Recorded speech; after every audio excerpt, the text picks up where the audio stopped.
Et ça là qui dimanche au bime église toke na ndaku bon likambo ya mutuka pasa dimanche le gite na mususu et déranger ki nga na bisi madame après l'année na kena musala na vandi na bandi ko lobana sa mutema anzami nga fona pese loko na sentir que so na pesi e fongola nga banzela alors na ba yesu fo lobelanga la fongoli ka bible na maki de Corinthiens 9:8 tant na tanya ngo pesi nga soulagement na bite il faut na sala tout na lukambongo na kene pas mosala nzambe na pesa na ekipe na ndako na bisi madame abiloko lo moni boye fo sala ngo mari na tongo na bimi na bisi chéri na bon na ke penda na la mo na koma pa pasteur na ke pe na zoki mbongo na ke ti et pas pasteur na koma na résidence na mona ke zaki okangama bon moto afongola zaki te heureusement na tala na sima na boye na moni Bill Gates tango aye akotisinga alakisinga place na vanda après na moni pe pasteur abimi quand pasteur abimi na meki pe ko expliquer te il fallait d'ici décembre na tika musala na sa ba faire anga moko bon mundele ye mo kutu mundela komo lela bongo siko biso to koma bien par rapport à yi donc bon on a fait ça pasteur prier pour nga d'ici décembre makambo efongwa pasteur pas bimaki bon pasteur ko mone boye na ko na ndaku na tonga ça fresh hein ndire mutabimi na liki donc bien ba kitoko donc amona sa mutema zo ba donc muto na kisa ko sa biso pas la PCP na expliquer quand ça li pamboli a fresh à tongo hein asimi maboko na nga peti yango na bon ma mose salam na ke na nga pe église et pardon na ke boulot et ça qui m'a dit to vandi ti ba 15h30 camarade patron na biso boye ya libanais aye ayaki na congolais moko ba solo na arabe congolais wana bengai abando abina na expliquer ba makambo za na musala na zo expliquer ye ba machino ba biloko boye abi bon nga na na posa na na 5000 hectares ya ba palmier bon na fournissara mafuta na Masafco na edara ba mindele belé bon total to sanga numéro na obezo numéro na ngai so na komi pré biloko na ngazo ya na website mais crédit a benginga abi bo biloko na ngazo ya na ina edeyo so ça na mwa mbongo moko boye comme ça j'ai dit to kutana na libongo oya botala biloko moko sepela na pesio mais yaka na madame atalango j'ai dit na tongo na zu madame tokei tokomi na libongo ayaki na noté nga na poti mbali boso na koma ba place wana so na zo mona ba baleinière na fleuve batumé bazo katsa na kati ba nzete moko mike ba katsa boezo pesa nga somo mais tango yesi kwa yaki abi photo koma ti place wana otala biloko wango na zoaki courage na biki biso bana rema plus jamais tokena madame langa na mère de mère ye na simanga liboso donc azo banga tenenga na zo leka e paso landanga tokomi ti au fleuve baleinière asuka alors avandi akomo ebisanga ndeko nanga ndoko zo mona boso na koma boy pona ko pesa église bana ya kozwa biloko pa na nga ba farine ba sucre omona ba monta mo ka minene metam so na sa passer tika metana bana sala ba acte wana yango nde tombolanga nazana ba port na nga ba beach na nga 4 na mbandaka na ba plantation so ka mo ebisanga biloko moko ya minene ondi mateke ba mindele ba safrimex e futela na ba nini na nga ba concession na nga naza bandako oyo bafutelanga $7500 par jour donc nde tokutani boye toforme relation moko ya makasi donc yebango so na pose loko oyebisi ngai mais lelo nazopesa yo 200 litres ya huile de palme ba marque oyo bapel Z abi mais chef yo mata liboso nga natikala akomo be nga chef nga be na mati liboso ti tana comme siko na nga mona bazo kotika biloko place nga nazalaki donc là basoda ba komo pesa nga respect lokola nazalaki pembeni ya mutuana alors garçon moko nde sikoso loba omoni mutu wango azaki ne aza grand millionnaire donc aza simplement so na yebso biloko aza nango donc ekolekela yo aza na mapango na limité biloko bele mais ko confirmer que nzambe akokisaka maloba ya basali na ye esengelaki na pesa pour déclencher eloko moko boye alors na lelo nde tozoba boye même ta chérie na nga yete la mère de mère aza na kadei mais lelo ye pas comme PDG na 200 litres ne mafuta abandi pe ba faire ne yamona komi sinzambe mais si la ki bongo te mususa uti Suisse aye to solo le abina ke un mois pour la zunga to travailler parallèlement ta zo sala wanga na sala kuna mais to zo travailler parallèlement et lobby samedi mususa zalaki to zaki kota résidence à pasteur na des familles yake allemand après une semaine, Agoya, tout ça, tout le monde a miracle. Bonjour mon ami boss. Les paroles créent. Amen. Zamba Zalokumu, on a dit témoignage de Mosusu. L'église, là, il faut faire merci pour la souffle de vie pour la Pessinga. La PCSU, merci pour la casse pour la Pessinga pour Soma arrive à donner la soupe. Et on a fait 16 ans de merci. On a fait 16 ans de merci. On a fait 16 ans de merci. On a fait 16 ans bango nyonso pe balongi yango na pesa nzambe merci naza ondima ke nzambe osanga minene na opesa action de grâce mpona bana na bakoko na mérite bacclamation te etelana nyonso wana maboko makasi. Témoigner les merveilles de Dieu dans ma vie. Je remercie Dieu parce qu'il m'a gardé depuis ma naissance jusqu'à aujourd'hui. Il m'a donné la force, l'intelligence, la sagesse. C'était les 10 peut-être, j'ai obtenu mon diplôme avec 70%, je remercie Dieu. Mais les pourcentages que j'ai obtenus, c'est ma première fois de l'avoir, 70%. Depuis j'ai commencé mes études, la première primaire jusqu'en 6e, c'était mon premier pourcentage que j'ai reçu avec 70. Je remercie toujours Dieu parce que j'ai proclamé déjà de grands pourcentages. Mais Dieu m'a donné ce que j'ai obtenu. Je lui remercie parce que c'est lui le maître des temps. Merci Seigneur Jésus. Et je remercie mon pasteur parce que c'est lui qui nous communique des paroles de foi. J'ai proclamé 96%, mais j'ai obtenu 70. Je remercie Seigneur. Merci Seigneur et merci Jésus. Pasteur a créé qui dit sur mon principe. Alors, dit sur que Shalom Église. Je vais vous témoigner de Salinga. Bon, banda penza la yarawa. Naza si on a osé voir le patente na biso.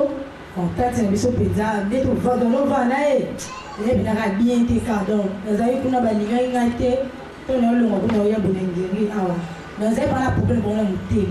Dans le ligne de biso na yine qui va ma case. On va ça qui na non c'est pas moi tam qui ndeko ya l'église mango to côté de l'église ko kine to zo ngapso maté ya mais on peut ko comporter na pena na limisa muté na ndako na limisa na mais o ya tante na wasana ba ndeko na limisa te pour na sema wa sala na linga ku to mona maote ata ku to mona wenzi ngana ku bata maya ekipa na hotel tele na linga ku mona wa ta jana na sona tambo siko ba simero le kaki jeudi ma papa te aibo makambo lingo awale yeso tunaki pierre. Ils ont une semaine morte, qui mercredi pour faire ça, mais il faut que ce soit mercredi, pour tous à la partage de prière. Notre partage avec les selon ma boulot, on a tout le bien qui ont. Là, j'ai dit sur papa et au thé en Mossus. Mais là, le thé qui ont pédé, dimanche, je suis dans le matin, bon, et quand il n'a pas la montée, mais habité, il faut le limiter sa cara pour que le limiter c'est la nuance. Tu vas avec les aïeux, pas comme un amant de Awa. On doit le numéro fait un bien à tête, nous sommes en France, fait un bien à aimer. Numéro de téléphone on a et qui n'a dalle. Car à dalle, Bosco, le bloc en les athées, dans le vent qui côté, maman, puis maintenant j'ai là-bas. Et quoi, il dit, maman, tina, c'est dalle, on te va faire. Et quand tu arrives, maman, tina, c'est dans la parole, numéro nuance. Et on n'a pas grand scène, on a vu ça, Pessinga, numéro, il y a un lien qui n'a pas oublié. On a oublié que dans nos aides, on a oublié nos aides, tina, oublié, il y a un sous-sous. Na jui ya pesa ni moso wa ndiko msema za hawe. Ndio bazanga na yona kenda ka kutupala na mona kata kutubanguti. Atela kutumana wenzi. Ndio na beta kama mukaramu ko ba kompara hata tuna mona wakamu. Funa chapa mtu. Yali kimoto. Me uya yati na lile kaka ba mopeza. Me na matia na yoki a pizza vendredi wana na yo benga na usui ana biso ya mwasi ya je. Tout en couple ya mbinga. Uli mtu benga prince ya mabinga. Uzabi wa zabia. So when I'm money is up in the land, oh, up and there, you say, Bango, but I got more for buy a pump in a telephone thing. And I'm saying, I'm being a being a soon never leaking on you, so you have to send a person or two more, you keep us on a yaka or Tarabino. Now, I have been asked to see, so you Tarabisi. And then see Dimash Nakinaki, as I could not Dimash Passin as I can and Daguna, put in a tent and say, talking a morning, I go to poison, I saw a morning guy, putting a business and I give a bang, I told a more with a bang. I pay Lisa. Then some more I go so good beside them with a bit of Sunday a bit. Now more like when I am be a bit dancing. Ling in a bit and say be a man and I say paid and money to that. Then I'm morning and I say as I can go keep my be so for salon and Bosala my baby, only this and I so I don't want to write it. Men I will out a yo na yo témoigner pour nzambe motema na pele ko misiko bien pour ndoko na kaka nazana eloko moko kaka nazana eloko kana bandeko na siko na matela nazoyoka na yoki penza motema na penza ekiti pene na limbisi bango makoto mabe na basalanga bazala bandoki tenge tani ngai te ko bazaka kaka na sia mokolo na bakolonga ngai te ngala na koka bolingo les papas zo la service merci.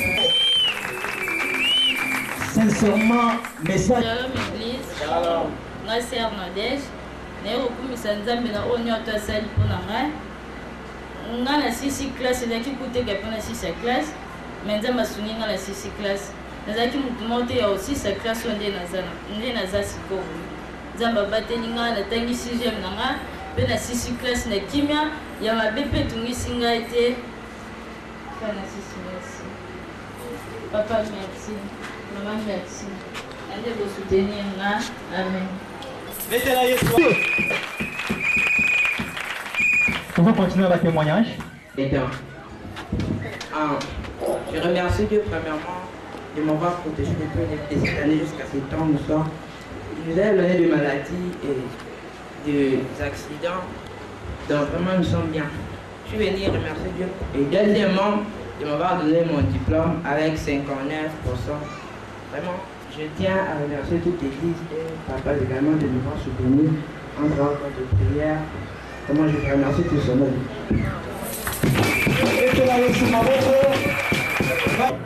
Pour être naïbi, et là qui n'a jour mon corps, n'a qui vers 3h nzamba la musinga, n'a bon de la bonne à diplômé à Ibotananga, pe va diplômé à l'église Nabiso. Et tant on a zoné à Bangonio sur Bazui, je suis très content parce que prière que on nzamba tenga na sa pour na bango, na moni bango le Bazui. Ouais, c'est moté.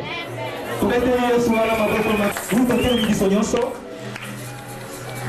S'il vous plaît, Totelemi, docteur capitaine Mombe. Tant on a présenté papa, azo pour ça la liboso, sous les acclamations, acclamons la voix des rois.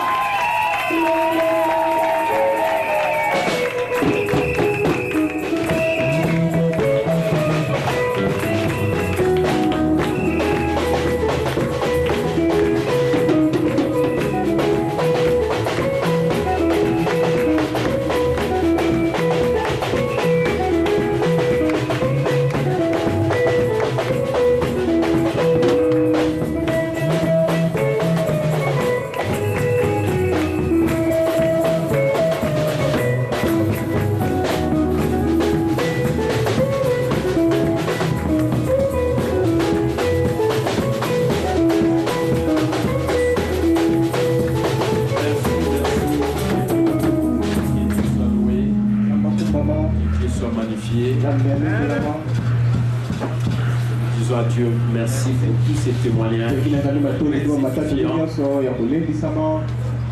diplômés, des millionnaires. Le frère Noël, c'est vraiment un millionnaire. Amen. Il marche avec les millionnaires. Parce que lui-même, il est millionnaire. Nous disons que nous sommes riches parce que nous sommes bénis. Vous êtes riches parce qu'au Pambolama. Amen. Au Pambolama parce que c'est la bénédiction de l'Éternel qui que Dieu soit loué. Donc d'un moment à l'autre, nous allons recevoir celui qui sera une bénédiction pour nous. Ce n'est pas moi qui prêche. Et nous allons nous préparer pour cela. Je crois que peut-être à la fin, j'aurai dû communiquer avec lui. Vous avez votre remise. Je veux que vous puissiez vraiment aller lire ça, méditer ça. Juste à la fin, j'ai dit ceci. Trouvez quelque chose que vous aimez faire tellement que vous le feriez volontiers, bénévolement.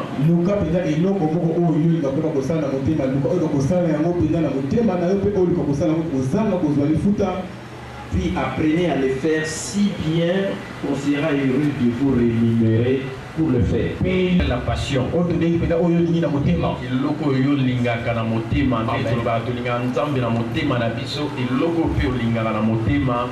Banda kusalela mo nzambe l'église nzamba kupambola yo. Amen. Amen. Est-ce que vous comprenez?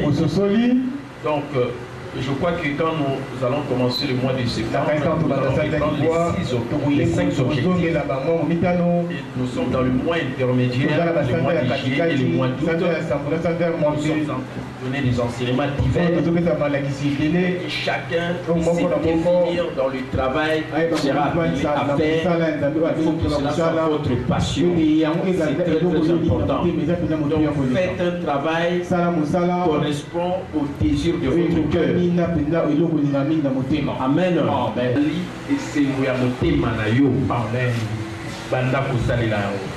Moi, à partir de demain, je commence la formation financière. C'est ma passion. La réunion d'affaires journalière.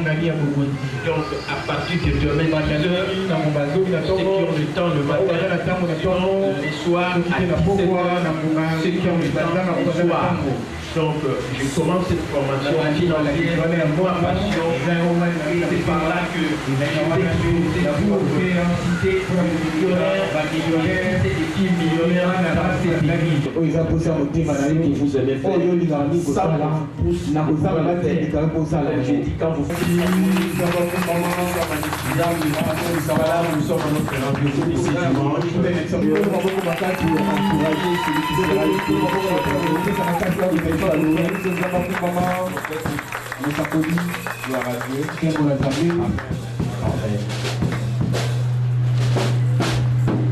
Amen.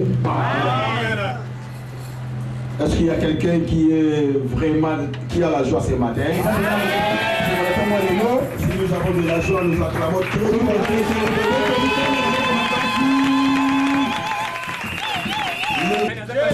il est parmi nous. Si il est parmi nous, nous allons prier. Dieu aime que quand tu t'approches auprès de lui, que tu sois objectif et déterminé. Que tu puisses avoir une vision. La vision, c'est ce que tu veux réaliser ce matin. La vision, c'est là où tu veux arriver. La vision, c'est ce que tu cherches.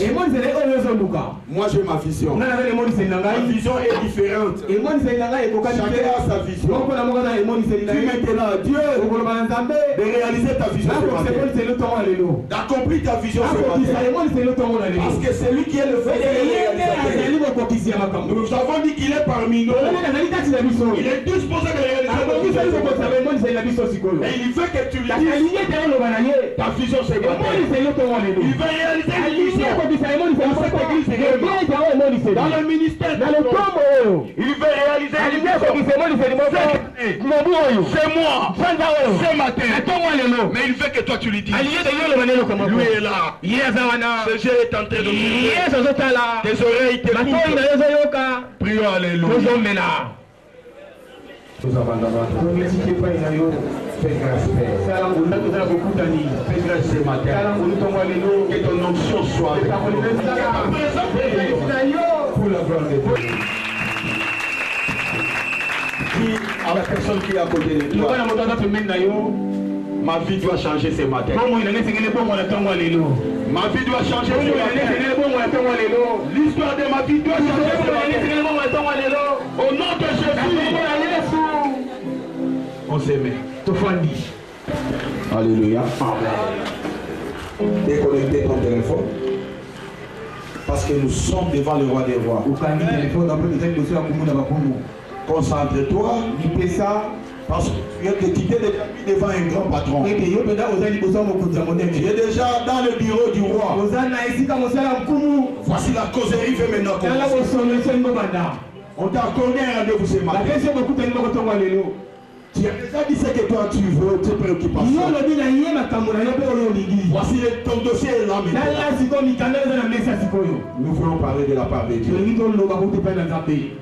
Je vous dis qu'il est impossible dans ce monde que nous vivons, sans que tu sois offensé, sans que tu sois éprouvé, et sans que tu sois tenté.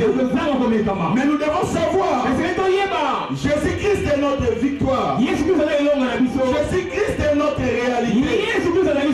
En lui nous recevons le certificat d'assurance. Il nous donne l'accès d'avoir la possibilité de Jésus-Christ. Malgré les offenses, malgré les problèmes, malgré les tentations, il y a une condition sine qua non à tout le monde qui vit sur cette il y a une condition sine qua non d'être offensé, d'être tenté, d'être offensé. Mais une chose de grâce, nous avons Jésus qui est une assurance et la grâce pour nous. Nous avons Jésus qui est une assurance, un certificat qui nous donne l'accès à une nouvelle histoire. Nous avons Jésus qui est un certificat, qui est un visa, qui nous donne l'accès à un nouveau monde. Je sais que si nous sommes là, nous cherchons le visa. Pas d'aller aux États-Unis, pas d'aller en France. Je sais une chose, les gens qui ont multiples visas dans leur passeport, mais ils n'ont pas vécu les tentations, mais ils n'ont pas vaincu les épreuves. Je sais une preuve, il y a un visa. Quand on vous donne l'accès de ce visa, vous avez la capacité de vaincre toutes les tentations de ce monde. C'est le visa du royaume.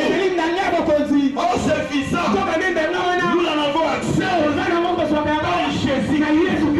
La Bible dit, il n'y a aucun intermédiaire entre le royaume et la terre. Il y a quelque chose. Oh, ce matin, nous avons la grâce. Pas par tes propres efforts que tu es là. La Bible dit, nul ne vient au Père. Le Père l'appelle. Je t'assure ce matin. Quelles que soient les sociétés, quels que soient les démons de Katabou, Dieu nous a appelés. Nous avons l'accès à la bénédiction. On est passé par la grâce. On est marié par la grâce. Ce n'est pas moi qui ai fait que cette femme m'aime. Ce n'est pas par tes multiples paroles. Mais Dieu, avant que tu sois, il a des... Nous avons une histoire. Nous avons une histoire. Nous avons un calendrier. Notre calendrier n'est pas établi dans le gouvernement. N'est pas établi par le gouvernement. Parce que c'est une chose. La constitution du monde se modifie. Mais la constitution du royaume est éternelle. Afin que ce soit dans ce monde,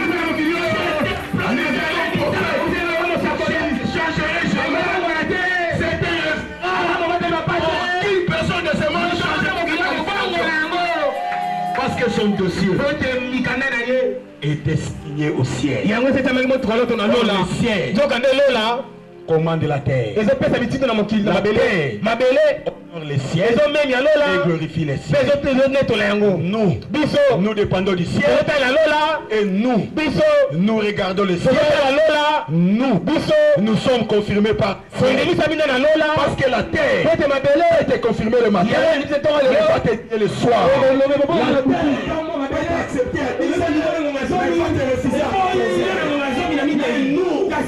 Si la terre nous refusait, le ciel ordonnera la paix. C'est pour cela qu'il est mieux de chercher la relation au ciel pour que le ciel confirme ton mariage. Je sais une chose, il y a beaucoup de mariages qui ont pris la grâce, qui ont pris la faveur d'être regardés dans les grandes salles de Kinshasa. Mais aujourd'hui, ces mariages ont connu des divorces parce que les dossiers de mariage sont signés au ciel. Je sais une chose, il y a beaucoup de gens qui ont des diplômes de licence, mais ils n'ont pas de boulot. Parce que ton diplôme a été signé à l'université de Kinshasa. Mais moi je sais, les diplômes, les certificats doivent être signés au ciel. Parce que Dieu, il a un système, il y a la solution avant les problèmes. C'est-à-dire, Dieu boulot. Notre Dieu prévoit d'abord le boulot. Notre Dieu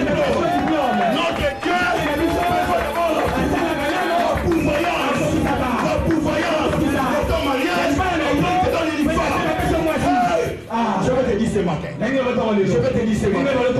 Viens avec moi. Comment est ton mariage? Est-ce que c'est prospère? Si ce n'est pas prospère, il y a une personne que tu dois collaborer avec lui, qui doit te mettre en contact avec les cieux pour que ton mariage soit signé par les cieux. Comment est ton ministère? Est-ce qu'il y a l'onction? Est-ce qu'il y a la connaissance? Si tu as marqué, il y a un pays où on donne la connaissance. Ce pays-là, on l'appelle le royaume des cieux. Acclamez très fort pour le pendant du ciel. C'est pour cela que Jésus lui-même a déclaré. En Matthieu chapitre 10, verset 33. Cherchez d'abord le royaume des cieux. Vous serez par-dessus. Les gens de Lingala disent ceci. Vous savez par-dessus veut dire quoi? Matabisi. Amen. Donc quand vous partez chez une maman qui est tentée de vendre les arachides, quand il touche ses dégaines, cette maman t'observe. Elle ne parle pas parce qu'elle sait que tu veux acheter. Fais seulement une erreur de lui donner ton dos. Cette maman va t'injurier. Parce que comment tu as mangé des arachides sans avoir acheté? Donc tu auras l'accès de manger si tu dois acheter. Je vais expliquer toi. Si tu as le royaume des cieux, tout ce que tu as dans le Amen. Amen. Amen. Bien aimé, on doit prêcher paix, mais on doit parler de la morale spirituelle. Je comprends une chose à Kinshasa. Nous cherchons ce que les chrétiens ne peuvent pas chercher. Le voyage des chrétiens ne peut pas chercher. Les habits, les chrétiens ne peuvent pas chercher. Nous avons qu'une seule chose que nous luttons pour en avoir. C'est Christ et Jésus. Parce qu'en lui, il y a toute plénitude. Si aujourd'hui, dans les églises, la pauvreté règne, le célibat règne, la stérilité règne, ce n'est pas le manque de l'onction des hommes, ce n'est pas la mauvaise marche des hommes, mais c'est la mauvaise conception de la parole que les hommes de Dieu font. Alléluia. Je ne sais pas si l'église essaye un peu de me joindre. Alléluia. Nous avons une préoccupation base ou principale. C'est la recherche du royaume. Alléluia. C'est la recherche de Christ et Jésus. C'est lui qui est le faiseur des miracles. C'est lui qui est le réalisateur de nos projets. C'est pour cela ce matin, sans qu'on soit trop littéraire, on doit parler d'un sous-thème rapidement pendant 25 minutes. Vision et réalité. Vision et réalité. C'est dimanche 6 si je me rappelle. J'avais dit ceci. Je sais que toi tu as oublié. Mais moi Dieu me rappelle maintenant. Je vais rejoindre ce message-là. Pour que je commence le message. Dieu nous a dit ici, pour que ta vie bénéficie la souveraineté de Dieu, bénéficie la grâce de Dieu. Nous avons dit dans la grâce de Dieu, c'est par là où nous bénéficions toutes les faveurs que nous avons besoin. Dans la grâce de Dieu, tu ne peux rien faire qui est la victoire. Car la Bible dit, l'effort de l'homme n'ajoute rien. C'est la bénédiction de l'Éternel qui enrichit la bénédiction de l'Éternel. C'est par là où il y a la grâce de Dieu. La Bible me dit enfin, tu te lèves le matin, tu pars chercher ton père avec beaucoup de pain. L'Éternel c'est pour ses bien-aimés. Alléluia. Amen. Alléluia. Amen. Je comprends par là. Il y a la part de l'ordre et la part de Dieu. Mais avant que je commence, je vais te dire, notre Dieu, depuis qu'il a été, on me dit notre bien-aimé. Lui n'a pas menti à Abraham. Lui n'a pas menti à David. Vraiment, toi qui vas mentir. Oh. La Bible, c'est ce que vous voyez là dans la Bible. Ce n'est pas une histoire. Ce sont des vérités. Si il a utilisé Élisée, alors pourquoi il ne peut pas l'utiliser? S'il a fait Amos, pourquoi il ne peut pas faire aux autres? Mais pourquoi tu doutes? Que c'était dédié. Mais pourquoi tu doutes? Que c'était pourquoi tu fais que c'était l'esprit de Dieu? Pourquoi tu dis? Parce que Dieu, à chaque génération, Dieu c'est une personne. Dieu n'est pas un groupe.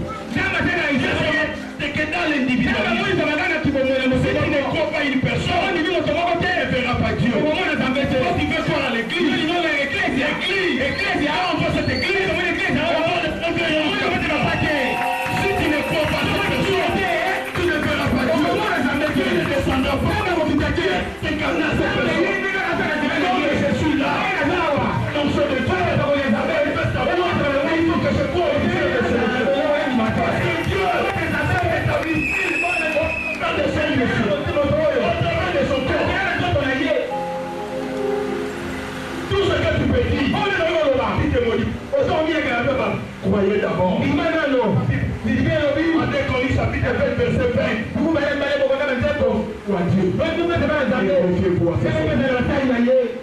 Ceux qui se sont faits. Amen. Les problèmes de Kinshasa, tout le monde veut devenir connaisseur de la parole. On ne vient pas, on n'est pas, si on n'a pas. Il faut d'abord avoir pour être. Je fais les choses. Il faut d'abord le verbe être et le verbe avoir. Le verbe avoir, pardon, le verbe être n'existe pas si le verbe avoir ne précède pas. Donc pour être pasteur, il faut d'abord avoir la grâce de Dieu. Il faut d'abord avoir la grâce de Dieu. Pour être diplômé, il faut d'abord avoir la grâce de Dieu.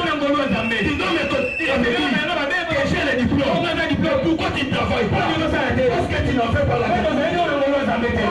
Donc, au niveau de famille, classe sociale, grâce. Si tu as la grâce de Dieu, tu seras ce que tu fais. Il faut d'abord avoir pour être le chrétien de ce Dieu. Il veut être, mais il n'en a pas. C'est pour cela, va à Montagne Manguengue, va au campus, tu verras ce plein ce matin. Il fallait qu'il parte pour avoir, il passe pour être. Va maintenant là-bas, tu vas avoir les femmes pleurées ce matin. La montée qui se gâtait. Tu avais dit dans ta maison, il n'y aura pas de femmes stériles. Si tu n'en as pas, tu mourras stérile. Il faut d'abord avoir. C'est ce que tu dis. La Bible dit, si tu confesses de ta bouche et si tu crois dans ton cœur qu'il y a un récit de mon numéro, tu seras sauvé. La satisfaction que je suis en train de dire. Amen. Tu es béni ce matin. La grâce de Dieu est devant toi.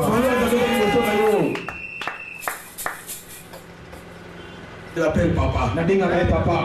Que Dieu lui comble encore des grâces pour son 56e année. Soit une année justificative et significative. Moi, comme prophète de Dieu, je l'ai connu à sa 56e année. C'est Dieu qui m'a appelé. C'est Dieu qui a fait que je le connaisse. Fasse quelque chose d'extraordinaire. Cette année, moi je l'ai connu. Et moi je l'ai vu. Je prêche à son église. Dans la semaine où il a accompli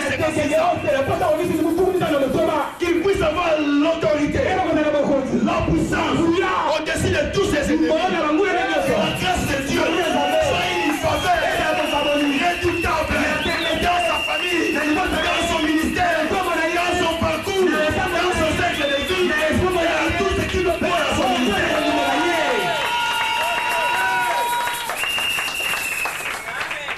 Bien aimé, moi je suis prophète. Tout dans la vie a été j'étais dans la maison de je me disais c'est ça. Comment? Seulement les 20 que je vais aller prêcher là-bas. Comment? Seulement c'est moi qui suis fait Kinshasa. Il a accompli une année. Donc je dois aussi dire quelque chose. C'est significatif. Toi-même si tu te racontes avec une personne, même si tu te signes pas avec une information, il faut avoir toujours la réflexion et savoir pourquoi ça. Nous allons lire la Bible. Genèse chapitre 29. On commence à 23 jusqu'à 31. Chapitre 29. Verset 23 à 31. Je lis au nom de Jésus.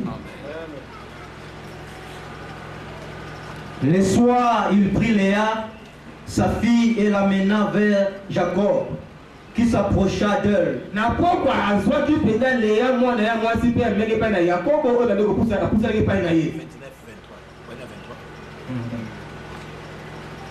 Et l'abandonna pour servante à Léa, sa fille.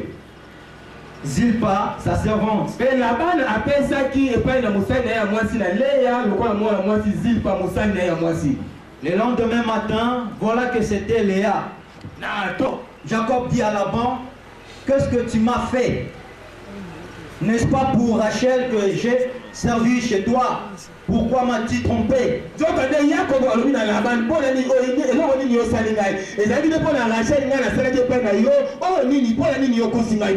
Laban dit, ce n'est point la coutume dans ces lieux de donner la cadette avant l'aîné. Achève la semaine avec celle-ci et nous te donnerons aussi l'autre pour les services que tu feras encore chez moi pendant cette nouvelle année. Jacob fit ainsi et il acheva la semaine avec Léa. Puis Laban lui donna pour femme Rachel, sa fille. Laban donna pour servante à Rachel, sa fille. Bella, sa servante. Et là, Jacob alla aussi vers Rachel, qu'il aimait plus que Léa, et il servit encore chez Laban pendant cette nouvelle année. Elle vit que Léa n'était pas aimée, et il la rendit féconde, tandis que Rachel était stérile.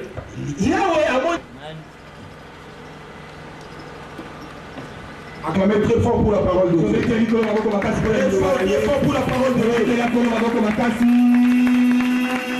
Nous avons dit que nous parlons de vision. On doit d'abord expliquer de quels paramètres que nous avons pris réalité et vision. Vision, c'est ce que tu veux réaliser. Vision, c'est ton défi. Vision, c'est là où tu veux arriver.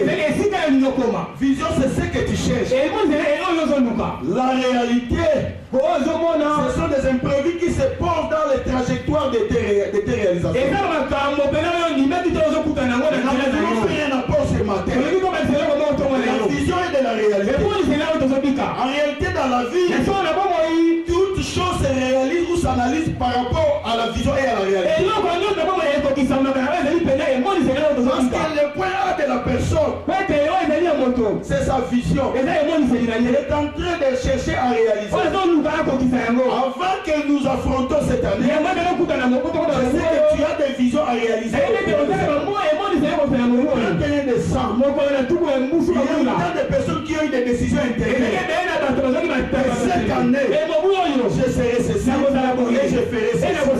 C'est ça ta vision.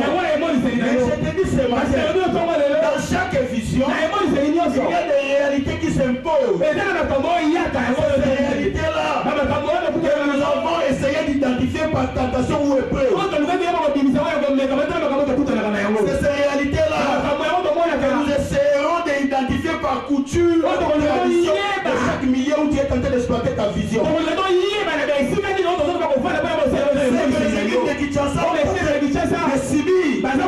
C'est pas ce que les équipes de l'Europe sont.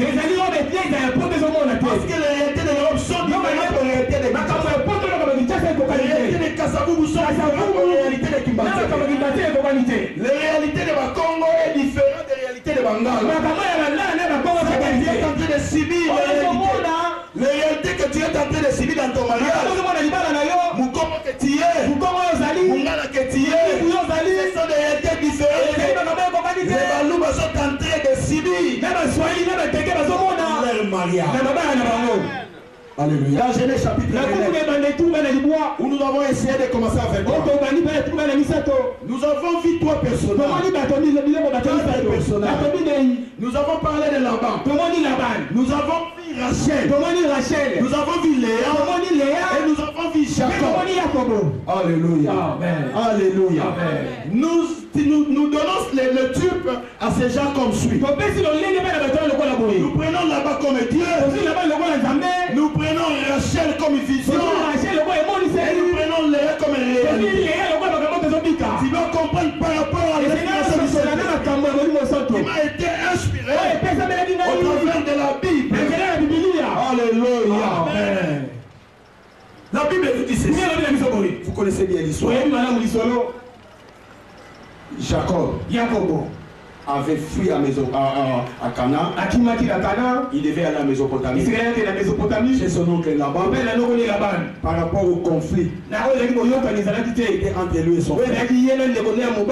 Quand il est arrivé, vous savez tout ce qui s'est passé. Il est arrivé à la maison de Laban. Le frère de sa mère et son oncle. Quand il est arrivé là-bas, Laban l'a reçu. Alléluia. Je vais te dire une chose. Tu ne peux pas te bénir si tu n'as pas ton sang. Tu ne peux pas te recevoir si tu n'as pas ton sang. Dieu ne peut pas te donner ce que tu as besoin. Tu n'as pas l'accès si tu n'as pas le sang de Dieu. Il y a beaucoup de gens qui toquent la porte de Dieu, qui acclament jour et nuit, mais Dieu n'ouvre pas sa porte parce que tu n'as pas son sang. Oui, tu étais arrivé à Mésopotamie, là où là-bas est. Mais il te recevra seulement si tu as son sang. Il y a beaucoup d'explications à donner. C'est pour la prière. Ça ne demande pas beaucoup de paroles. La Bible dit, avant que tu dises, tes besoins. Vous connaissez ce que Jacob a besoin. C'est son sang. Le sang de son sang, il y a une attraction. La Bible dit, la profondeur attire la profondeur. La connaissance attire la connaissance. La grâce attire la grâce. Il y a quelqu'un qui me comprend. Toi, tu crois que Dieu peut bénir ta prière parce que tu t'es mis à genoux. Il y a beaucoup, si tu dis que tu parles un peu bon. Moi, Dieu me bénira. Parce que j'ai fait des chaînes de 19 jours. Si c'est pour les chaînes de 19 jours, j'ai dit pas mal de gens. Toutes les personnes qui prient chez Maman Ola, depuis que j'étais prophète, je n'ai jamais fait chaîne de 19 jours. Dieu me fait grâce qu'il a me la. Je ne suis pas contre les chaînes. Parce que tu fais les chaînes. Il est venu comme il veut. Comment il veut. Comment il veut. Il est venu parce que tu as son sang. Dieu m'écoute. Parce que j'ai son sang. Il a changé mon sang. C'est lui qui fait les chaînes. Il a changé mon sang. Je ne veux pas donner l'argent. Il a changé mon sang. Par la grâce.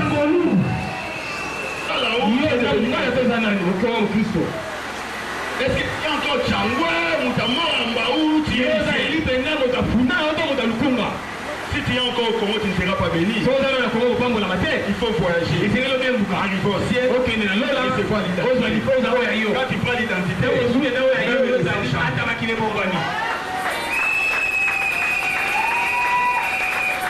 je vais plus causer bien avec lui. Le passeport. J'étais à l'affaire étrangère. Si tu as l'argent, puis après toi, tu auras le passeport. Mais le passeport du ciel, ce n'est pas le premier de l'argent. Ce n'est pas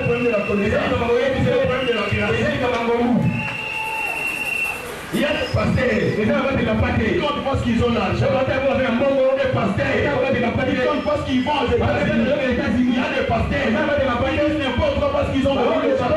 Mais moi je sais une chose, tous ceux qui prient, je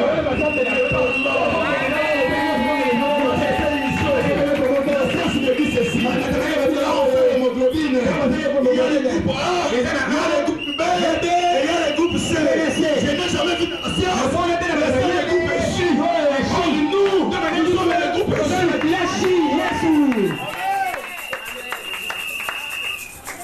Il y a quelqu'un qui me dit. Oui. Il y a un groupe qu'on a détecté pour toi. Mais c'est quel groupe? Ton groupe là. Aussi avec ce groupe. Ton groupe là. Ton groupe il descend là. Mais moi mon groupe. Tu n'as pas ces groupes. Il faut être dirigé. Amen. Ton groupe est transmissible. On peut tirer ton sang. On le met à quelqu'un d'autre. Mais mon groupe, je ne transmets pas. Il faut aller le chercher. Il y a quelqu'un qui comprend. Jacob était arrivé. Même si je ne dois pas terminer, mais il faut que je pense ce qui est important. Jacob, il est arrivé. Il n'a pas donné beaucoup d'explications. Moi je n'aime pas les gens qui font le bureau. Pasteur te dit on doit d'abord prier. S'il a commencé à parler.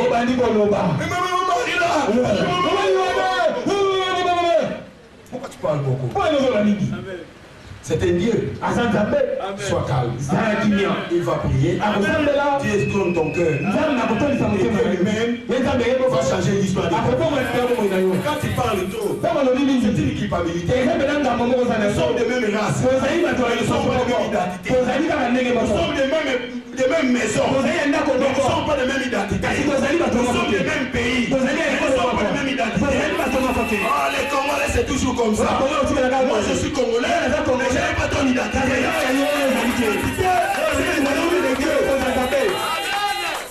Oh, les pasteurs du Congo sont les mêmes. Les gens qui viennent de l'Europe, ils ne sont pas prêchés. Il n'est pas de mon identité. Mon identité, je suis du royaume des cieux. Je parle de ce qui est des cieux. Je ne parle pas de ce qui est de l'Europe. Je parle de ce qui est des cieux. Parce que ce que moi je parle, je bénéficie aux cieux. Je ne bénéficie pas.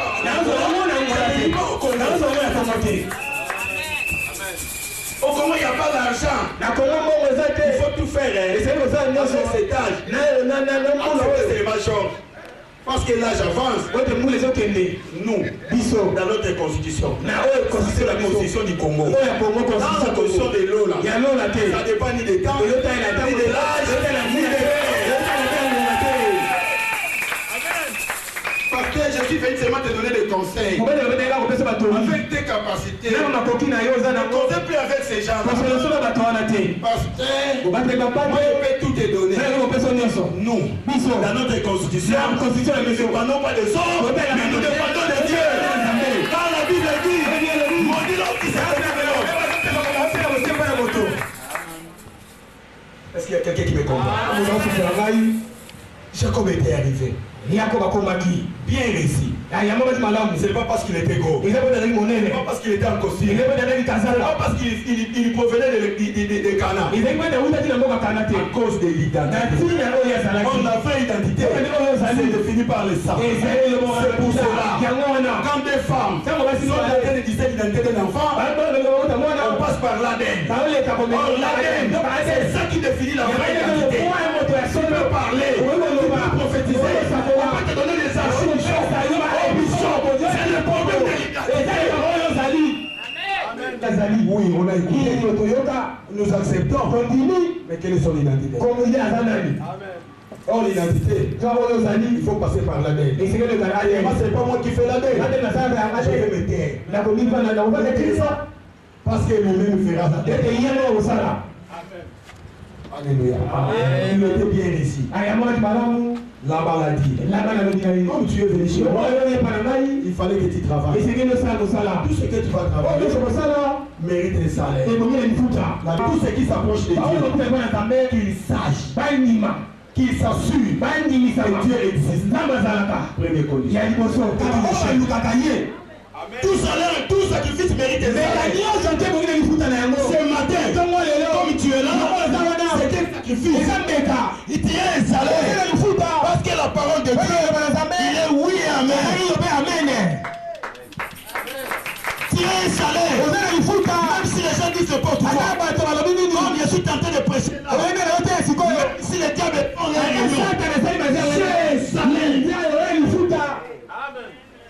bien aimé, Dieu ne ment pas. Il est fidèle. Et il est derrière sa parole pour accomplir.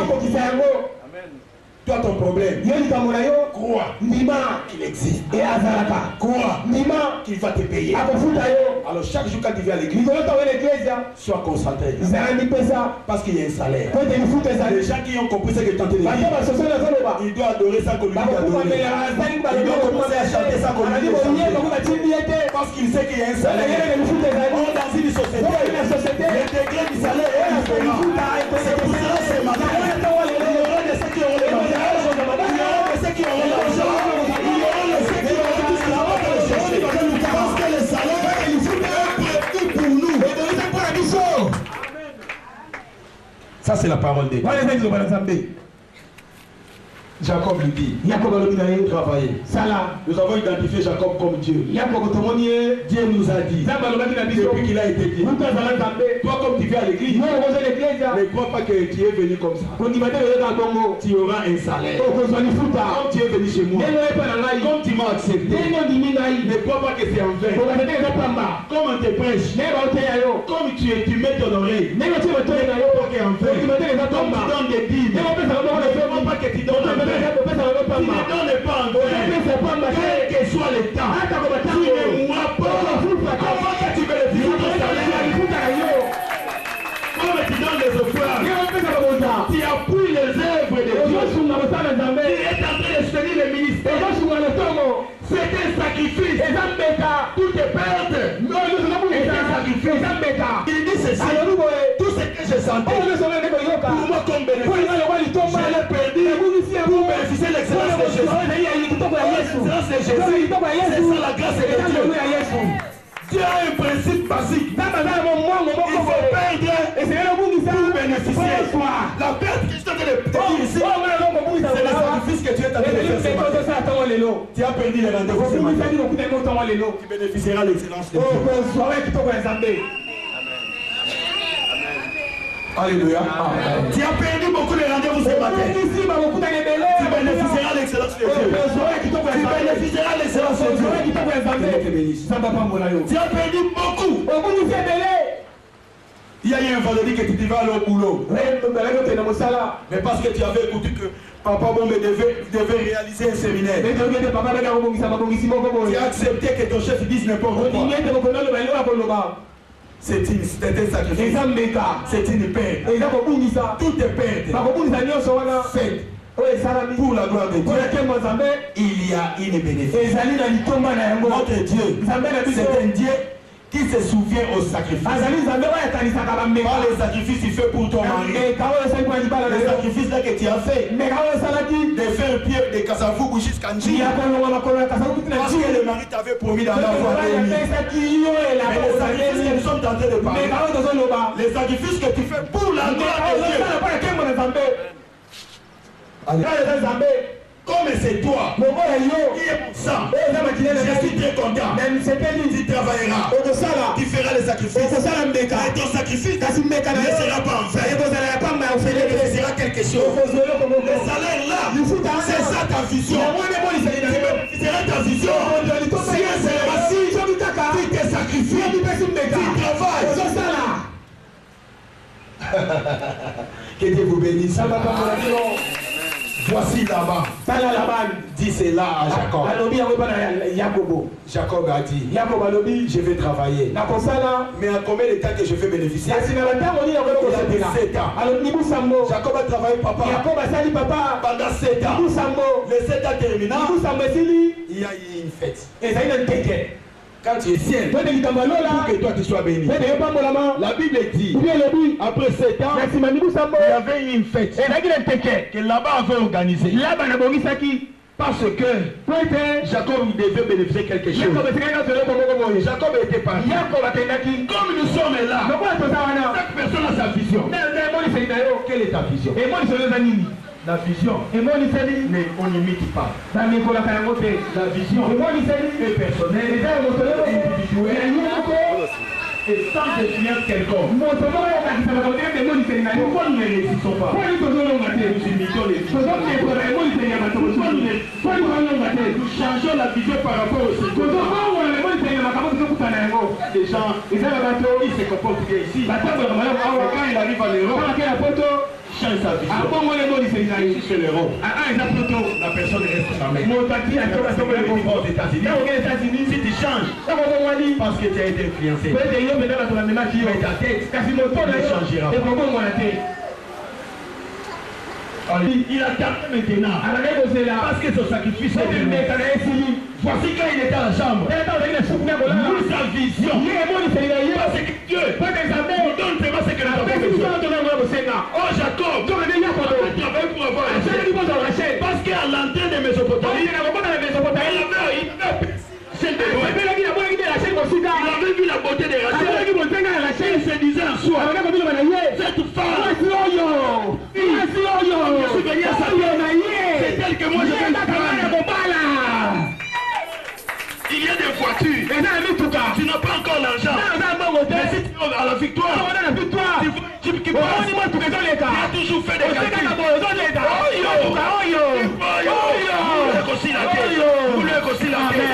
y a des pays, quand tu vois le calendrier du monde, tu as toujours pointé. Ah, Montparnasse à Paris. Awa. Il y a des zones où tu as toujours pointé. Ma campagne. Rentrer à Montfleury. J'achèterai une parcelle à Montfleury.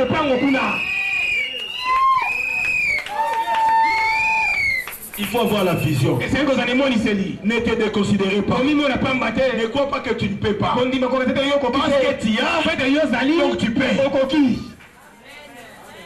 Lui a fait déjà la vision de Rachel. Beaucoup de gens, leur bénédiction est tardée parce qu'ils n'ont pas une vision. Dieu peut te donner seulement par rapport à ta vision. Quelle est ta vision? Toi tu changes les visions par rapport à ce que tu as. Faut que l'ouvre mercredi. Alléluia. Pourquoi tu as changé d'aller à Loup? Parce que tu as vu ta camarade était venue à Loup. Elle te faisait des histoires par malédiction. Parce que tu n'es pas dans ta voie. Parce que tu n'es pas dans ta vision. Toi tu es fait pour être une femme. Toi tu n'es pas fait pour les conseils. On va, moi je devais aller. Ah, l'église c'est après. Tu fais des efforts. Quand tu pars quelque part et que tu ne sens pas une à l'aise dans ton sache que ça ce n'est pas ta place. Ce n'est pas parce que je suis pasteur. Je ne sais même pas danser. Ce courage ici que vous voyez, c'est un courage naissant. Même moi j'ai fait des efforts. Je vais aussi dans un bistrot. Je reste là-bas pour un peu m'ennuyer. Je me sens moi-même, mais au juste, pourquoi les gens restent ici dans un je sors, je me sens à l'aise. J'ai compris. Je ne ferai plus d'efforts. Ce n'est pas mon milieu. Mais toi, tu résistes dans un milieu qui n'est pas le tien. Tu prends un mari, tu sais que ça ne marche pas. Mais parce qu'il te donne $100, toi-même, dans ton intérieur, qu'est-ce que tu ton homme intérieur te dit, l'intérieur te dit, je ne suis pas à l'aise ici. Tu sais aussi tu es mal à l'aise. Mais on t'a mis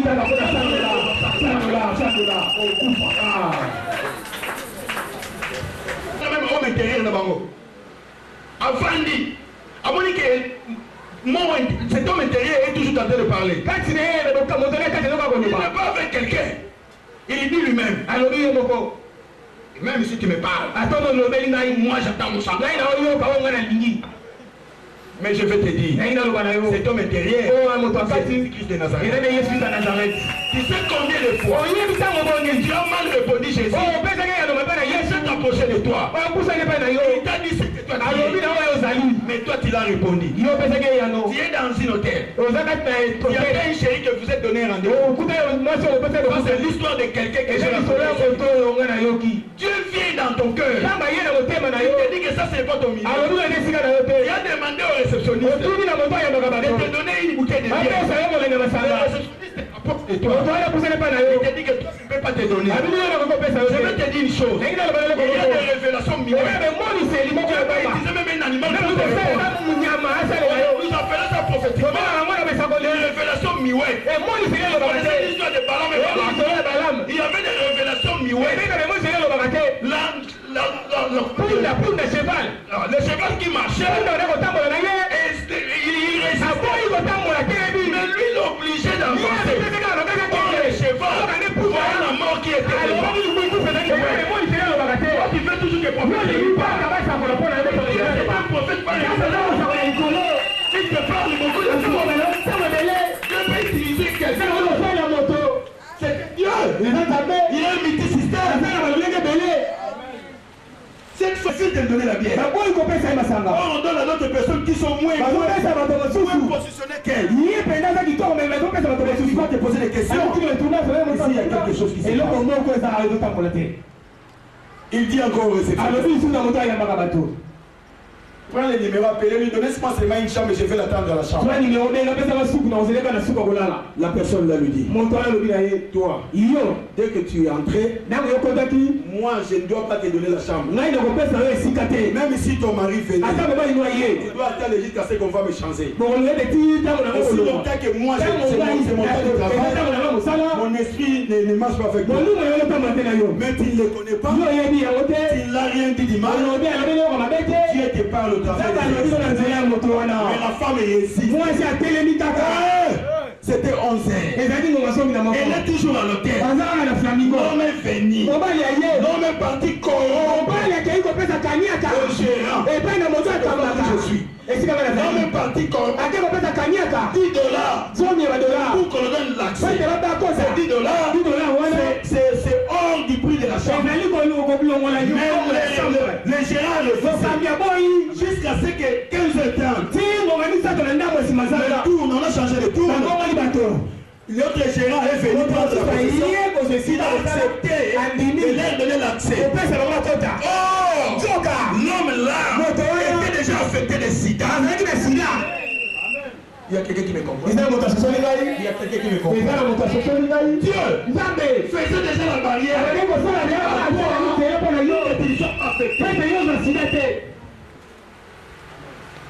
La prophétie miouette. Et ça connaît le bagaté. Dieu peut parler même à un enfant. Tu sortais de la maison.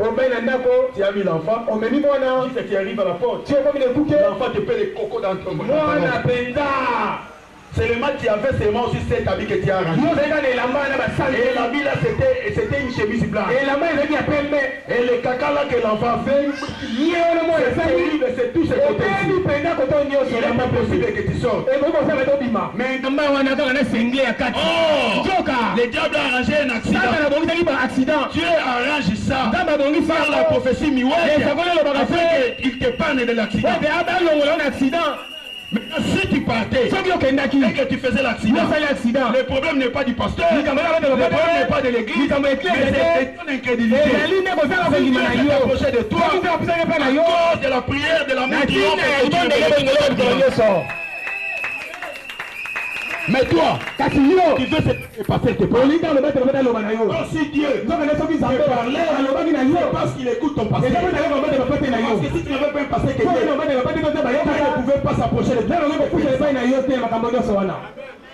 La sensibilité dans l'écoute.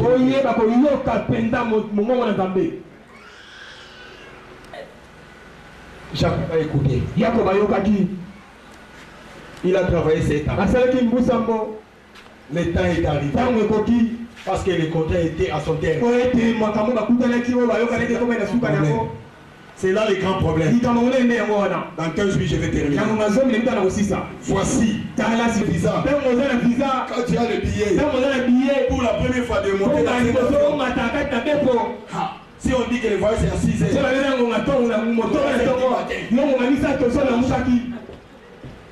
Yanto, 5 heures déjà, tu peux repasser le pantalon. Même si on a déjà repassé. Non, les gens n'aiment pas ça. Quand tu as déjà vu.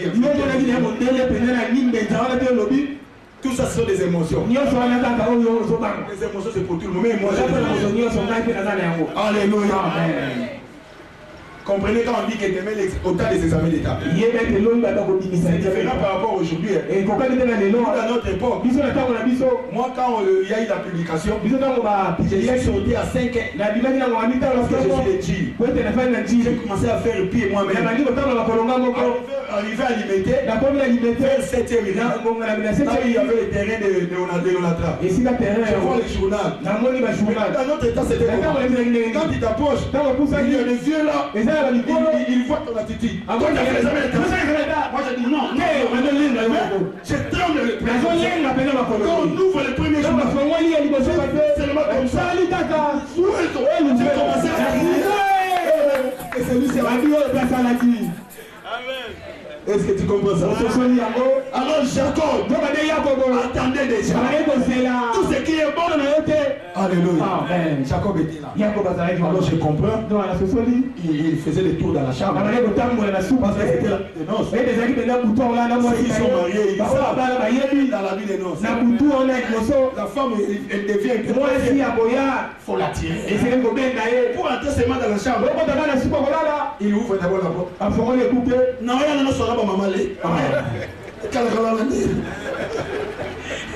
Alléluia. Alléluia. Alors je comprends comment Jacob est né. Il imaginait. C'est Rachel là. Comme elle voit. Voici elle entre. Elle ouvre la porte. La femme entre. Il reçoit la femme. Mes chers frères, bien-aimés en Jésus, tout est passé ce qui se passe dans la nuit des noces. Voici le matin arrivant.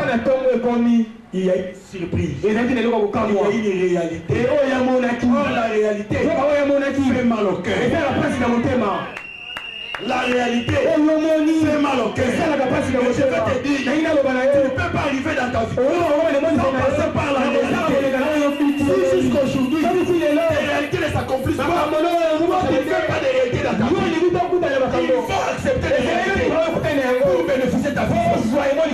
Voici Jacob arrivé le matin. Il faut la face. Et c'était Léa. Ce n'était pas Rachel. Oh, lui avait travaillé pour Rachel. Mais une chose que j'ai aimé, quand il a vu cette surprise, quand il a vu cette réalité, parce que la réalité, c'est une contradiction de ta vision. Parce que la réalité, c'est une opposition de ta vision. Dans toutes les visions, il y a des oppositions. Mais les oppositions n'est pas une barrière de la vision. Parce que la vision, c'est tout dans la vision. Oh Dieu, personne ne peut mettre les barrières. Alléluia. Amen. Même si c'est que tu cherches ne s'accomplit pas. Comme Dieu est là, il ne mourra pas sans que cela s'accomplisse. Quel que soit ton âge, quel que soit ce que les gens disent, mieux vaut la fin des choses. Les vivants ont de l'espoir parce qu'ils sont encore vivants. Les morts sont perdus parce que leur mémoire est perdue. Comme tu es encore vivant, comme tu es encore vivant, il y a encore de l'espoir. Je te dis ce matin,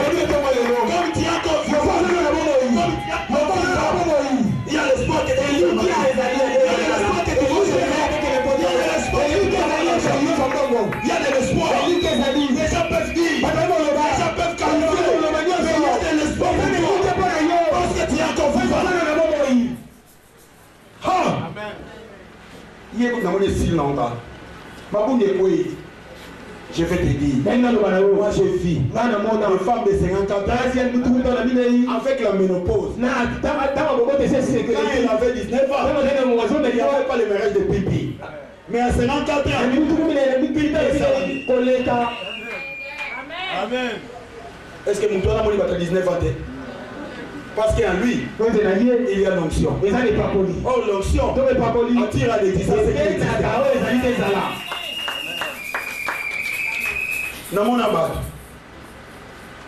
On est en train de chercher un licencié en économie pour être caissier. Mais toi, tu as fait que 3 mois de formation.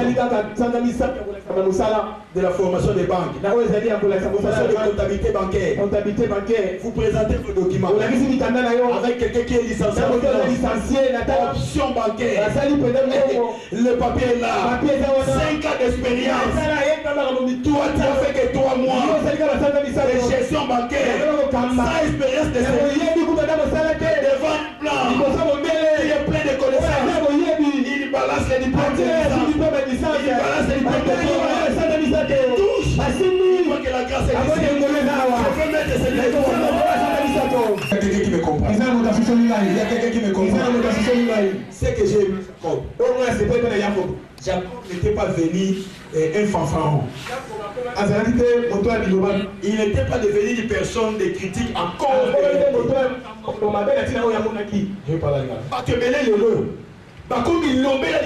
la réalité. Même si c'est quand cela m'étonne. De ton mari. Tu l'as dit à n'importe qui.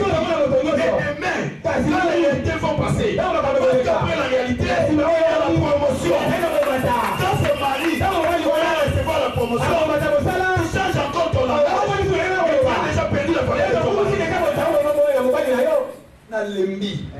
Baponga, bon, on prend mon atomula pamba. Bapongi na bapongi. Mais tu as si faut qu'on là. Comment il lobby?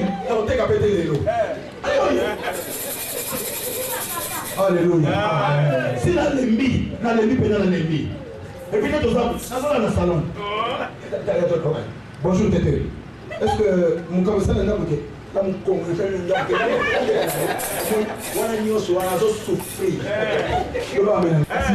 Quand il a la promotion, quand il a la commission, il y a un moment où il passe une sous. Bateau, il y a pour la bango. Bakoma binemi na ye. Oui, pourquoi comme ça on binemi? Pour nous parler dans la vallée de Mosabado. À comment nous comme camarade a sika changer statut parce que ce téka c'est comme ça. Chambre na yo.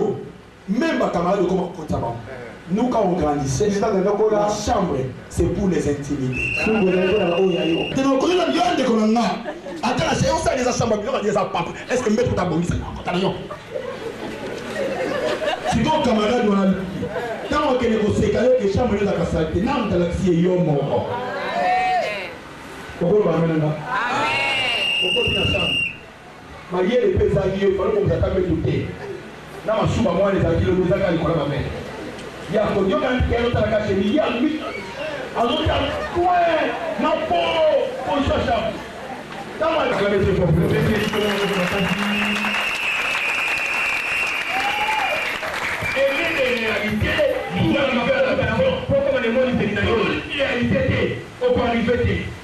c'est marié là aussi s'il ne savait pas, elle ne savait pas marier. Pourquoi elle ne peut pas marier? On ne peut pas t'appeler marié. Vous ne devez pas être marié, c'est ce qu'il fallait. Vous savez combien de femmes qui ont l'argent, qui cherchent un homme, cet homme n'a pas l'argent, mais dit seulement que je t'aimerais et nous rester jusqu'à la fin de la vie. De femmes qui nous téléphonent, qui nous appellent. 100 000 est ici, 100 000 $, mariage à bord. Nibala, joie mariage, on appelle ça 100 000. Le bac à kawina mariage.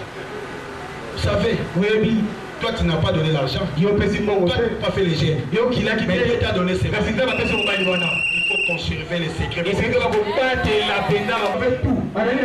Disons aux gens, ne dis à personne. La discrétion, c'est une force de la réussite. La discrétion, c'est une force de la continuité. La discrétion, c'est une force du succès. La discrétion, c'est un succès de la promesse. Alléluia. Amen. Alléluia. Amen. Jacob a vu que c'était Rachel. C'était Léa. Une chose qui est et une chose que j'ai aimé. Jacob a comme qui bilobé. Amen. A troublé quitté. Amen. A kenaki pas mandonate. Pour battre sous. Aussi mariage, oui. Mais il y a un mariage dans la réalité comme amen. Et ça c'est que ceux qui va pas pour le mariage là yo. OK, que pas la soeur que pasteur on a pas moulé on se zaté. Attention, il y a des gens qui disent n'importe quoi. Ceux qui continuent que la nana pasteur a boum, on est dans bota. Pasteur ni na pas poche à poche na boum ça na. Camarade on va pas moulé qui qu'on a pas Neema. Pas moulé. Neema ça na bon à personne. Ngapi na ça. Oui, ça va les kena. Après on bon. Parce que l'église n'est pas toi qui est là. Au lieu pour venir dans la pauvreté, problème de la pauvreté, nous avons pas qu'à dire. Ou à bien quand il point.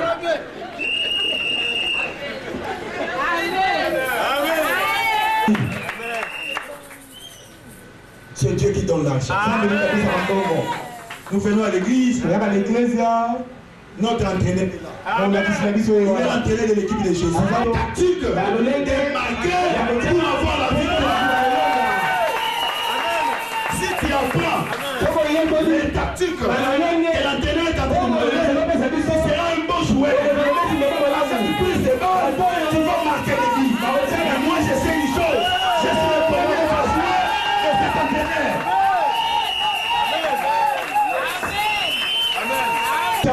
Comment nous pouvons marquer? Toi tu n'as pas auprès de ce pasteur. C'est apprendre ce qu'il est en train de dire. Et quand tu vas aller au terrain, il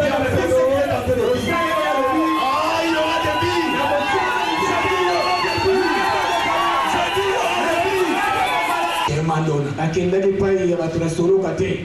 Pour enlever les réalités. Il ne faut pas aller chercher maman là qui est là-bas en bite. Anto, je vais te dire une chose. Je ne sais pas. Vous aussi.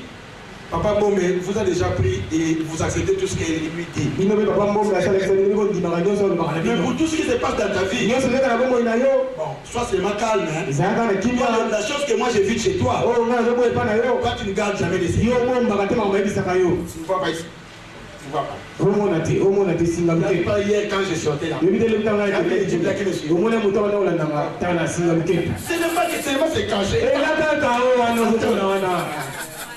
Alléluia. Mais une chose que j'ai aimé, Jacob, malgré les surprises désagréables, malgré la souffrance, j'ai dit que les réalités fait mal au cœur. Il y a même d'autres réalités. Tu peux pleurer. Moi j'ai pleuré dans beaucoup de réalités. Mais quand j'ai appris ceci, Jacob, il n'a expliqué ni à quelqu'un, ni à son ami. Il a retourné chez Laban. Parce que son contrat était avec Laban. Je vais te dire ce matin, comme tu es venu là, ton contrat n'est pas avec le pasteur. Et ton contrat c'est avec Dieu. Amen. Jacob est allé chez Laban.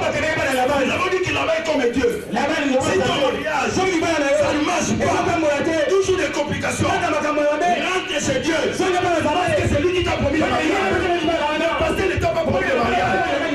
Si tu n'as pas d'argent, va chez Dieu. Lui qui a fait les contrats avec toi, que tu ne manqueras de rien. Va lui dire, je ne vais pas manger aujourd'hui. Mais toi, tu m'as dit que je ne manquerai de rien. Où est-ce qu'il y a? Où est mon argent? Dans notre église, il y a la pauvreté. C'est toi qui es pauvre. Ce n'est pas l'église qui est pauvre. L'église n'a jamais été pauvre. Parce que le Dieu que nous croyons est riche de riches. Il est allé chez Laban. Il a discuté avec Laban. Ce matin, Dieu cherche qui peut dire. Il est parti chez Laban. Mais pourquoi tu m'as menti? Je vais terminer. Écoutez ce que la dans notre coutume. On ne peut pas donner les on ne peut pas donner la cadette sans que l'aîné se marie. Je vais vous dire une chose. Donc je comprends par là. Dans les coutumes de Dieu, dans les conceptions de Dieu, il faut passer par les réalités pour bénéficier de ta vision. Et dans Genèse, chapitre 29, verset 31, on dit ceci. Dans les réalités, Jacob, il n'aimait pas Léa. Il était des réalités. Dieu vit que Jacob n'aimait pas Léa. Elle rendit Léa fertile. Et elle rendit Rachel infertile. Il y a beaucoup de visions des gens ne sont pas productifs. Ton mariage n'est pas productif. Quand tu n'es pas encore marié, ta vie marchait bien financièrement. Mais tu as trouvé le mariage, la vie ne marche plus. Pourquoi c'est là? Tu dois accepter les réalités qui se posent dans ton mariage. Sinon, Dieu rendra ton mariage infertile. Amen. Dieu rend la vision infertile. Quand il y a les réalités. Les réalités, ce n'est pas les cas de Dieu. Mais c'est les coutumes de Dieu. Parce que Léa, ce n'est pas les autres personnes qui l'ont préparé. Mais c'est là-bas lui-même qui a préparé Léa. Et quand Jacob était c'est là-bas, il lui a dit, moi, j'ai travaillé pour Rachel. Ma vision, c'est Rachel. Tu m'as donné Léa. Là-bas lui explique. Là-bas qui est Dieu, dans notre coutume, on ne peut pas donner sans que les gens. Si tu fais, avoir Rachel, travaille encore plus. Restez ferme à ce que tu fais. J'ai dit restez avec Léa. Mais ce n'est pas ma vision. J'accepte de travailler. Il y a des gens. Et ça, on veut le ôter. Il y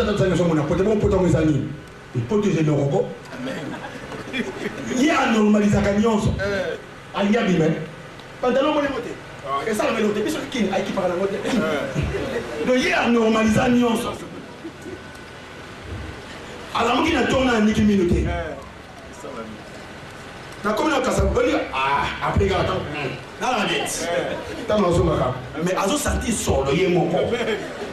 Pour biso nyonso nzoto so lali butu mo basako ni kamina tongo yo moko na anu okoyo kaso ayo ki solo mais anormaliser le démon il y a normaliser nyonso ya vie alinga matrambe moi c'est pas ka sukula ki dra ya pembe na makolo tamula ki na pousser ça ki sasa aje papa poto sa boyko zinana sur le bassin. Moi, si à ces effets, que tu as un bassin, à deux sur un autre côté, quand ça m'a colonné, mon ami, aussi ma colonne, ou comme le bas, on a poli les ans à 6 000 euros. Je pousse dans mon bébé, alléluia. Drop, mais on a encore mis balai. Au moins, il y a dans la boule. Au groupe, on a tout le côté de la brise, qui va retrouver les chambres des années. Ah, Bolio. Attends, vous dites ça, tu m'appelles là. Normalisation. Le bas, alléluia.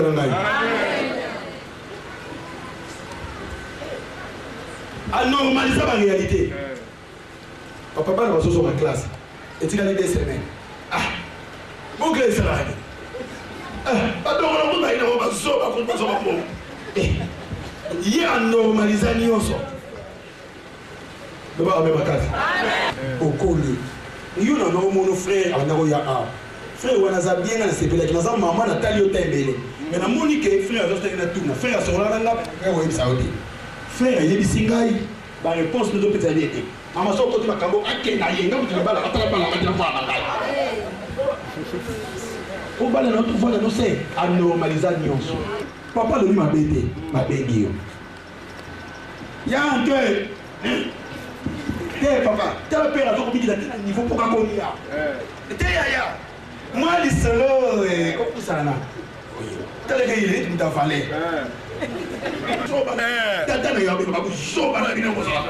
Yo ne zoba karata ndako. Ba buzoba na bino bozala na ngwa. Tellement il dit que hier ba ba na kamika buzoba. Attends nous en tout. C'est comme petit mais c'est pas petit pas mettre le tout ba ba. Yo. Bolo ala. No ba mena na makasi. Bolo ba rapide comment les autres maintenant qui makami. Alors que t'es la victoire. Ici so ba na victoire hier andi makate.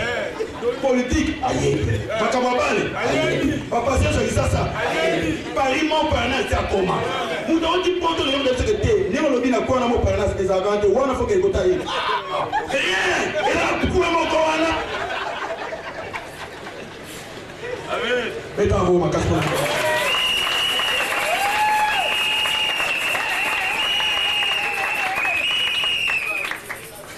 Non. Moi dans Nzambe. À vous retrouver nous normal. Papa, il y a combien de 40 ans, papa en tout cas, il y a un pardon pour se décaper. Il y a un bien de balai qui n'a pas $1000 na musaka pesa na mwambao.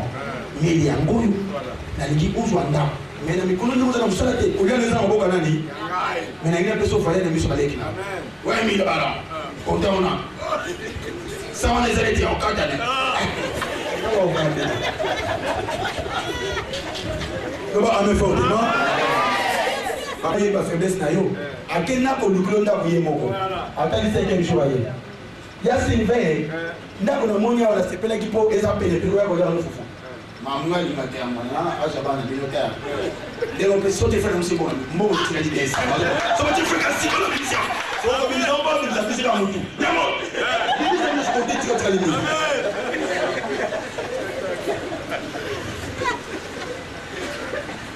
C'est bon, il y aura un outil pour tout ça, les récords pour ça. Moi j'ai attendu ce que papa disait. Je voulais. Quand il y aura un poteau, on a rien. Un poteau à la. On a rien à faire pour la poteau qui était dans le fond. Alléluia. Lui qui a l'identité de la grâce ne peut pas tout normaliser. Il doit révolutionner ses droits. Nous n'appliquons pas les calculs de simplification, mais nous appliquons les calculs de détermination. En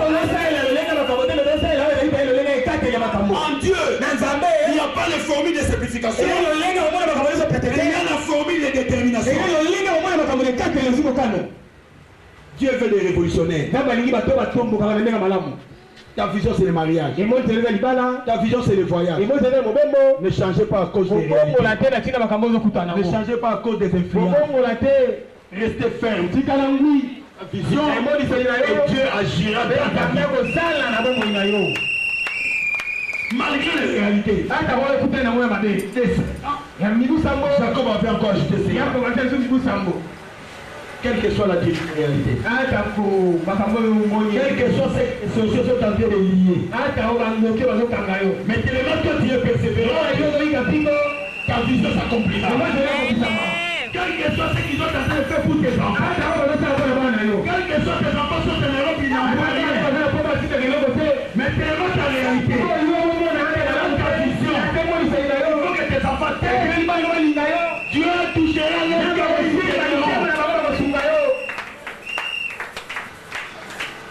Aimer les réalités. Pour que ta vision soit des réalités. Ce ne sont pas des malédictions. C'est un examen. Un enfant ne peut pas quitter premier CO, aller à deuxième CO sans réussir. Dieu aussi a le même système. Il ne peut pas te promouvoir sans te donner un examen. L'examen de Dieu, les réalités que Dieu a données. Il n'y a pas de réalité dans ta vie. Que toi tu es un chemin. Que toi tu n'es pas dans l'école de Dieu. Dans l'école de Dieu, des réalités. Il y a même dans le pastorat, dans le ministère. Tu as déjà fait la théologie. Tu prêches déjà dans le théâtre. Mais il y a encore l'école de Dieu. L'école de Dieu.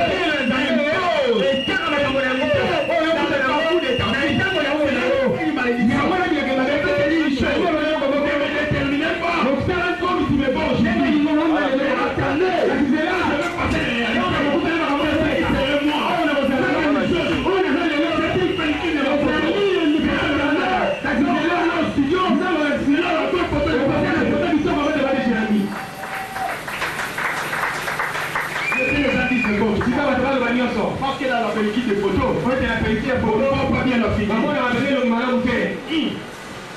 Ça c'est comme... Mais tu n'es pas de tes amis. Les gens te contredisent. Les gens disent n'importe quoi. Parce que c'est la pellicule. Dans la pellicule, peut-être l'oreille ne se voit pas bien. L'oreille se colle à la... Mais quand ça va au studio, c'est défini.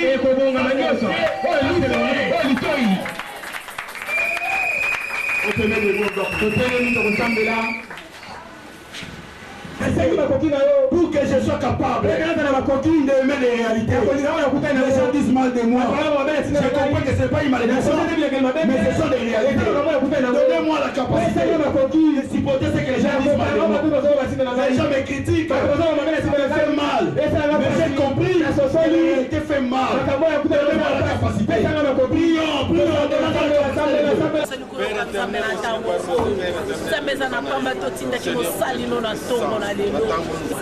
Les capacités de tenir les années.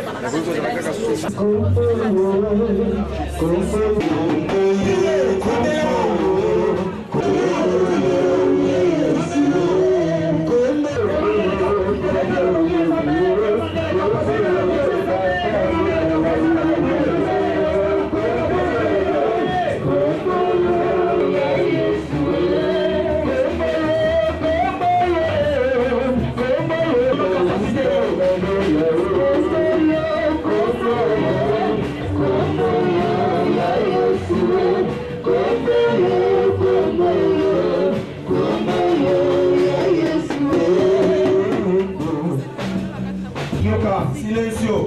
Tu es toujours dans l'attitude de prière. Nous allons prier pendant 4 minutes. Écoutez-moi. Quelle est ta vision? Commencez maintenant à faire une introspection de ta vie. Commencez à faire une introspection de ta vie.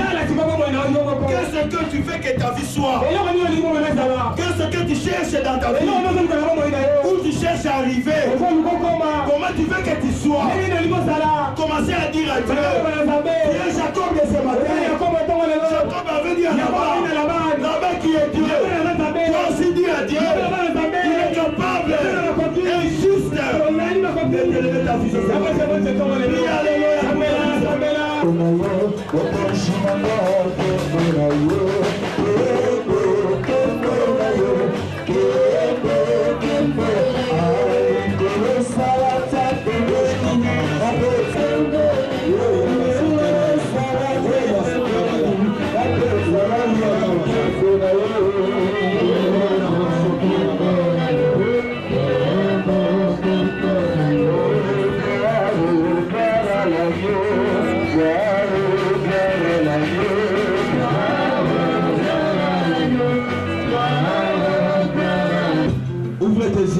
Prie Cette église, c'est parmi les églises que je suis en train de compter à Kinshasa. Je vais me mettre à genoux ici.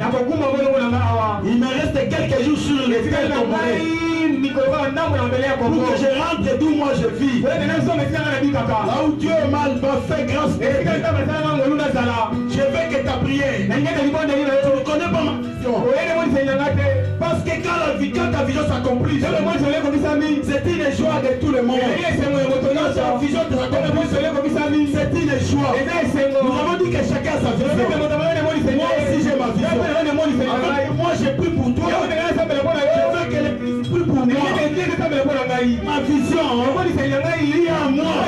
S'accomplit cette année. Je veux que vous priez. Priez pour moi. Priez que Dieu accomplisse sa vision.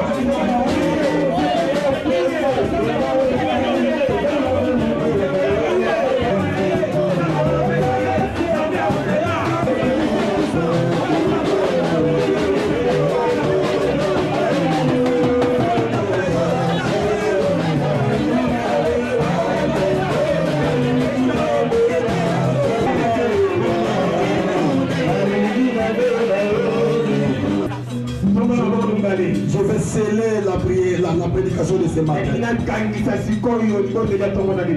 Tu touches entre tes mains.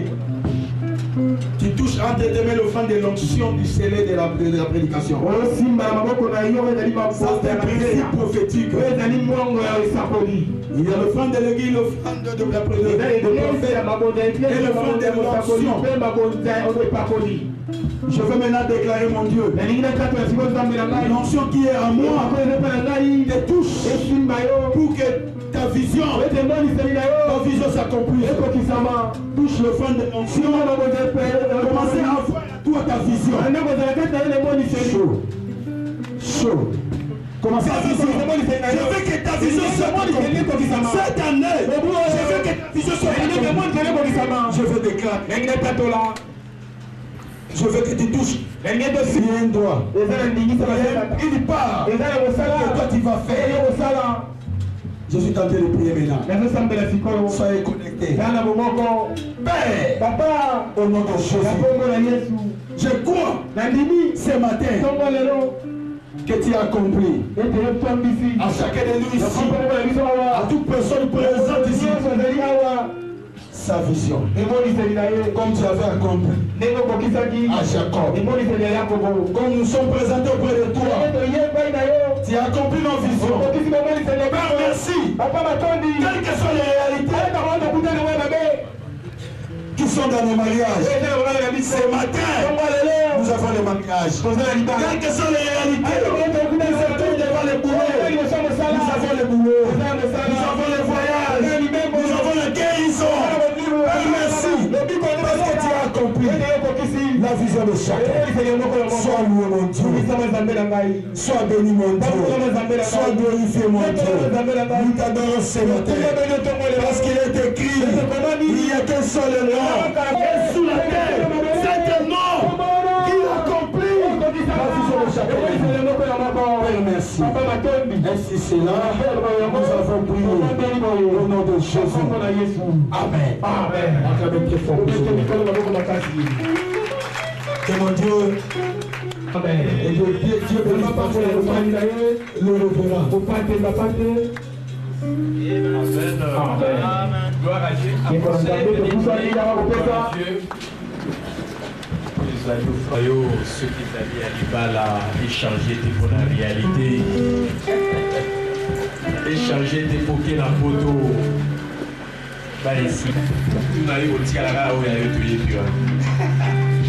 Voilà, Barima Otoyoki.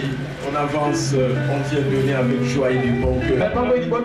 Jésus a acquis par son sang précieux, et c'est ça qui nous donne la victoire sur le début des diables. Et Seigneur Dieu, range chacun la vision de ta parole, et par le message que nous avons entendu aujourd'hui, que la vision de tous les Seigneurs s'accomplisse, quelle que soit la ce qu'il est en train de vivre dans sa vie, parce que la vision, la vérité de la vérité de la parole de Dieu, ça qui devient réalité le même.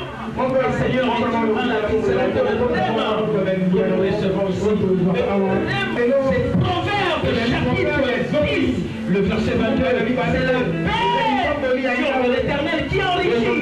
Et tu l'as fait suivre de bon chacun. Et tu dis également que dans 2 Corinthiens chapitre 9, tu nous dis, Seigneur, dans le verset 8, que tu peux nous combler de toutes sortes de grâces. Nous combler. Nous le croyons. Pas obligatoire. Mais parce que tu nous aimes, tu peux nous combler de toutes sortes de grâces. Afin que nous ayons toutes choses de quoi pouvoir à tous nos besoins. Et que nous puissions, Seigneur, vivre dans l'abondance pour des bonnes œuvres. Peuple de Dieu dans Rome. Vivez dans l'abondance. Vivez dans l'abondance qui est la volonté suprême et parfaite de Dieu. Pour des bonnes œuvres. Et cette vérité de la parole de Dieu devienne une réalité dans la vie de chacun. Laissez-le se dire la vie. Et que la semaine soit bénie pour le moment. Que Dieu vous fasse une déclaration pour le Amen.